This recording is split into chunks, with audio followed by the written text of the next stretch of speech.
سلامونه کتونکو تاسو ګورئ د لیکوال .com او څنګه چې تاسو ته پته ده چې لیکوال دغه ویبپاڼه چې ده دا هڅه کوي چې د پښتو ژبې دپاره کار وکړي او دغه شان د پښتو په حواله باندې چې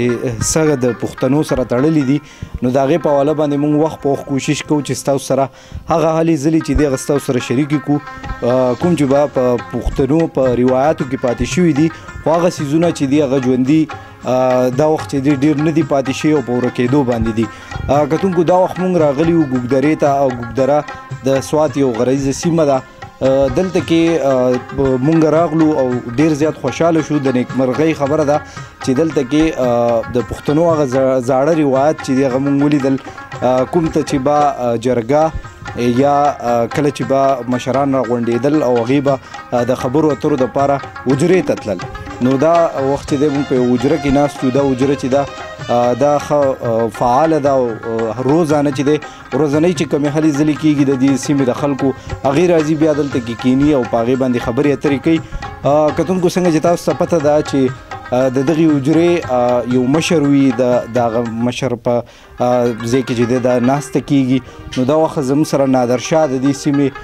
چې دی ضلعي کونسلر هم دی او دلته کې د هغې دې حجرې ته چې دی خلک راغونډېږي مشران راځي او د دې ځای چې کومې هلې ځلې دي سیاسي هلې ځلې دي یا دلته کې چې کوم مشکلات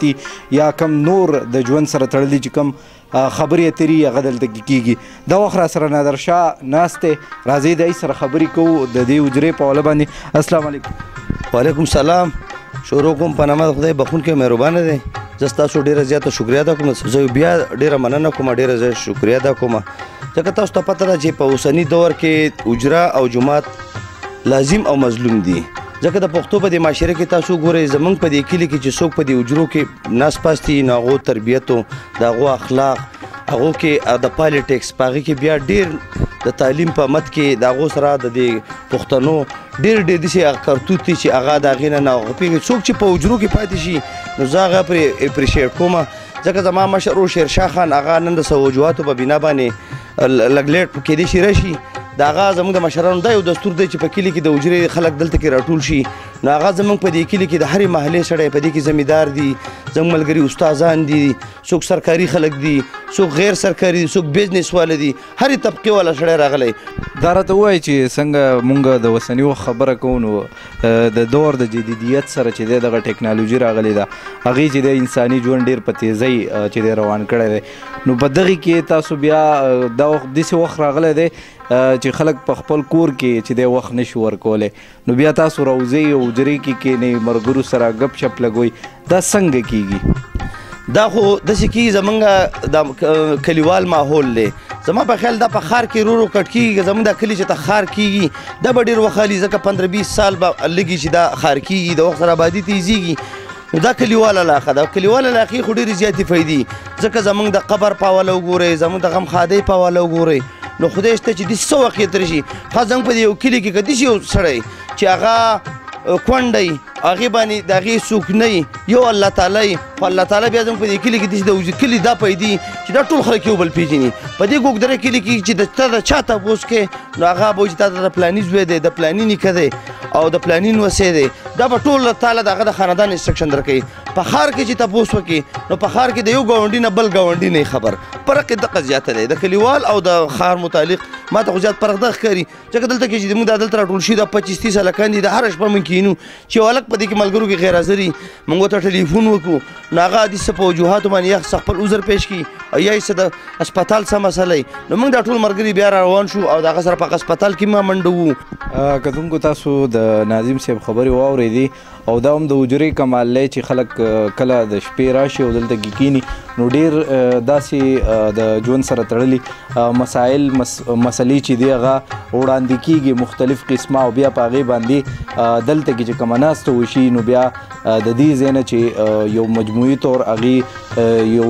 راغونډ شي او د هغه کار دپاره د هغې مسلې دپاره چې دی هغو یو ګروپ جوړ کړي او د ګروپ په شکل کې بیا هغه کار چې دی نو هغه حل کېږي هغه مسله چې دی هغه حل کېږي دلته کې نور ملګري هم راغلي دي نو کوشش کوو چې دغې ملګرو سره هم خبرې وکړو او بیا دلته کې موږ داسې هم اورېدلي دي چې دلته کې د موبایل په استعمال باندې چې دی دوی هم پابندي لګولې ده نو راځئ دلته چې کم نور ملګري راغلي دي د هغوی سره خبرې کوو جی کتونکو څنګه چې تاسو ته پته ده چې د پښتنو دغه زاړه روایت چې دی دا په حجره باندې ژوندي دي او دا حجره چې ده نو دا بیا ګرم ساتي تاسو ګورئ چې دلته کې انګیټۍ لګېدلې ده او دغه انګیټۍ چې ده دا حجره بیا ګرمه ساتي او په سوات کې چې دی دا وخت زه تاسو ته ووایم نو موسم ډېر زیات یخ دی او په واورې شوي دي په دغه غرونو باندې دلته کې را سره یو ځوان ناست دی نو دې سره خبرې کوو د دې انګیټۍ په دې خصوصیاتو باندې هم خبرې کوو څنګه چې تاسو ته پته ده چې ځای په ځای د سوي ګیس له وجې چې دی خلکو ته ډېر زیات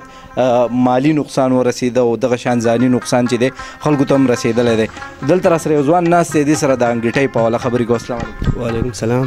نوم یو څه دی نوم زما سهیل جي سهیل وروره دا راته ووایي چې انګیټۍ تاسو کاروئ دلته کې د څه مقصد دپاره دا کاروئ او په دې کې څه د دې خصوصیات څه دي څه پکې استعمالیږي په دغه باندې که زموږ کتونکي چې دغه خبره د دې خصوصیات خو دا دي چې لکه دا یو په سړي بوج نه راولي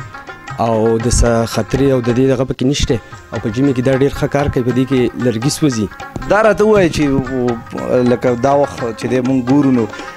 ګیس چې دی سوي ګیس هم خلک ډېر زیات استعمالوي نو بیا تاسو دلته کې بخارا دا تاسو د ځای ګرم کړی دی نو دې په حواله راته ووایي دا نقصاني دی که نه ګیس دپاره دا چې خلک پکې ځای پرېږدي چې یاره ګیس چې دی نقصان ورکوي نو دې په حواله راته ووایي چې دا څه نقصان ورکوي نه د دې خو نقصانات نشته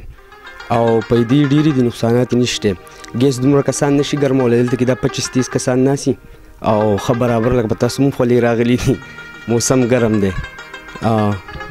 کتونکو تاسو ګورئ چې په موږ باندې هم خولې راغلي دي او دلته کې نور ملګري راغلي دي د هغوی سره هم خبرې کوو چې په دې حجره کې هغې دونه ټایم وباسي او دلته کې وخت ورکوي چې دلته راځي او دلته خپله ناسته کوي مونږ چې ماسوتن شو زاړه ورپېږي چې دلته راشو مونږ ګرم شو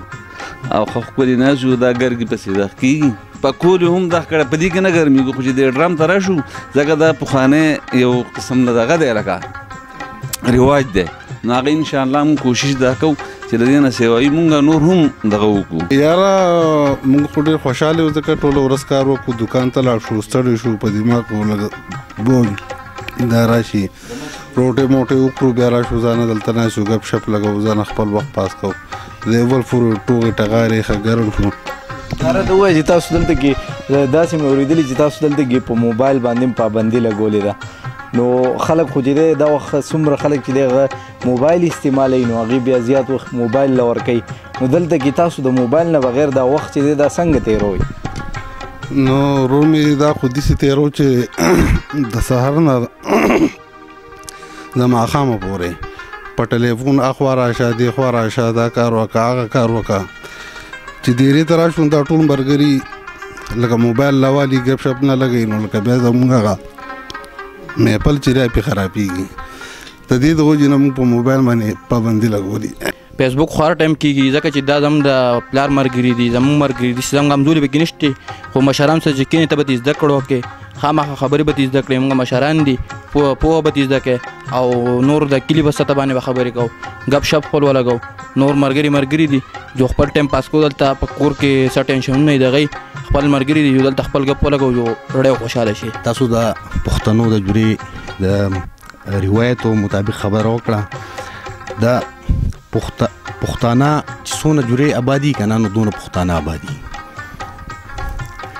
پخوا چې به جوړې وي که نه نو د خلکو اوس د جوړو هغه سیسټم ډېر زیات ختم شوی دی په سټي کې خو بالکل نشته خو په کلیو کې پاتې دی خو ډېر مخصوص ځایونو کې پاتې دي خلکو د جوړو هغه روایتونه دا ختم کړي د جوړو ډېرې غټې پیدې دي کتونکو تاسو چې دی دلته کې په حجره کې چې کم ناستو تاسو د هغې خبرې واورېدې که په هغې کې مشران هم کشران هم او د هغې هم دغه وینا ده چې که هر څومره وخت چې دی نو هغه ډېر زیات په تیزۍ روان دی او ټیکنالوژي راغلې ده هغې د خلکو وخت چې دی خلک زیات په هغې کې وقف کوي خو بیا هم دوی چې دی نو دوی خپل هغه زاړه روایت چې دی هغه ژوندي ساتلی دي او موږ هم په دغه هیله باندې یو چې دغه رنګ د پښتنو چې کوم زاړه روایات دي